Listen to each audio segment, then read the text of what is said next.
the heart that would be one of the things. You're right. That would be the heart will become more efficient and will pump harder. And yes, that would be one way to raise it. What would the signals? Where the signals then to the kidneys would be told to do what?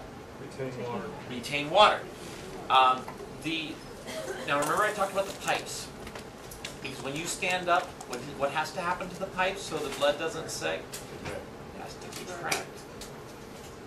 So,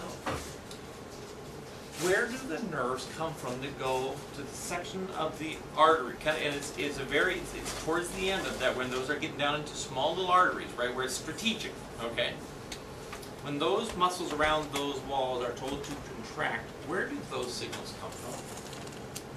Well, you know they come from the brainstem. The brainstem controls, but how do they get from here to there? What's the pathway? Through your spinal cord, your central nervous. Yes, but how does it get to where? Where? Yeah, but it's not the nerve. It's not the nerve down here in the butt. It goes to some really interesting places. All right. In this area here is really pivotal.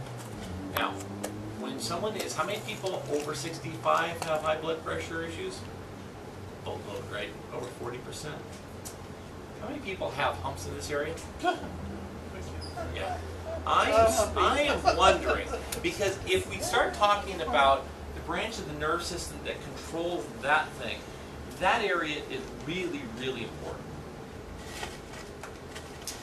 So, I started to think, okay, so if somebody has blood pressure, we really need to check their neck. Now, this study about this atlas, now they talk about one other mechanism that I really haven't even talked about yet. So what does this, the question is about why adjusting the atlas. All right. The doctor noticed that some researchers have just suggested that injury to the atlas vertebra can affect blood flow in the arteries at the base of the skull. Nichols thinks that the misaligned atlas triggers release of signals that makes the arteries contract. Whether the procedure actually fixes such injuries is unknown. This medical doctor began the study after a fellow doctor told him that something strange was happening in his family practice. The doctor had been sending some of his patients to a chiropractor. Well, and some of these patients had high blood pressure. Yet after seeing the chiropractor, the patient's blood pressure had normalized. And a few of them were even able to stop taking their blood pressure medications. Now, once you start on blood pressure medication, you have to take it for what? The rest of your life. Do you find that ironic that, have you ever heard anyone say, oh, don't go to a chiropractor, because once you go to a chiropractor, what? You have to go for the rest? Right? And I'm going, well, you're saying that about me? What about you? Because how many people, whether it's cholesterol drugs, right? Right. Blood pressure medications. I mean, have you ever known anybody who was put on a high blood pressure medicine then to get off of it? Okay. Well, actually, when I was a coworker was on cholesterol. Okay. And if I adjusted his diet, Let's see. he was able to get off. Well, see that's right. But yes, you're right. I mean, but he has to do something more chiropractic if you want to. But it's not really chiropractic exactly. But it's more in a See, a chiropractic philosophy says, let's try to understand how the body works and make the body work better. Right? You understand? A medical philosophy is a philosophy that says if it ain't broke, don't fix it, sort of a thing. And you wait till the crisis occurs and then you intervene. Right? Whether an organ starts to, you cut it out, right? Yeah, if you know that sort of thing, right? That is a medical philosophy. Isn't that kind of crazy when you think about it? So to make a decision, say I don't like how this medication is making me feel. It's going to do bad things to me, so I'm going to make a change in my diet, or I'm going to make a change in my exercise regimen. I'm going to drop some weight. I'm going to do some things. When you make decisions like that, you're adopting more, what I would say is more of a chiropractic or more of a holistic or a preventative or proactive approach. And that's really what I'm trying to get each one of us to do. And I want when you leave today, I want you to say, you know what are the things in my life that I could change or that I should change, right? And then how do we go after that? How do we actually make that happen? Because it's true of so many things, not just, and so this really isn't just to talk about blood pressure, right? This is a talk about a philosophy. And it's a philosophy and a commitment saying, you know what, today I commit to getting healthier so that 1 year from now, I will be in a better state of health than I am today. Right? And this is true of everything, from the alignment of your spine, how the vertebrae function, the discs, how you're eating, all those things. Are you growing a garden? If you're not growing a garden, grow one next year, right? What are the things that you can start doing that will help get healthier?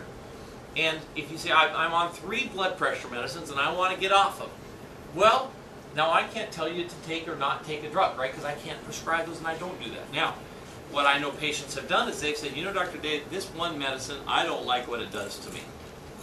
Well, then I say, well, let's figure out a way to get you so healthy that that one isn't needed anymore. Does that seem reasonable? And quite frankly, when patients show a lot of initiative and really work hard to make a change in their life, their medical doctors really do take notice of that, because it is really frustrating. A lot of medicine doctors tell patients to stop smoking, to lose weight, to do all sorts of things, and nothing ever happens. Can you understand how frustrating it would be for the doctor? So they're giving the drugs because they know it will drop it. They probably wish the patient would do some other things too, but many of the patients just don't. And so you guys, I guess one of my things I want to do is I want to inspire you and encourage you. Because a lot of times patients have given up because they haven't known what to do or what they've tried hasn't worked. But now understanding some of these sorts of things, you go, oh, wait a minute here. So if you have high blood pressure and you haven't had the nerve to your kidney opened up, you haven't had the adrenal checked, if you haven't had some of your neck, you know, let's get all these pathways opening up, and let's start eating healthier.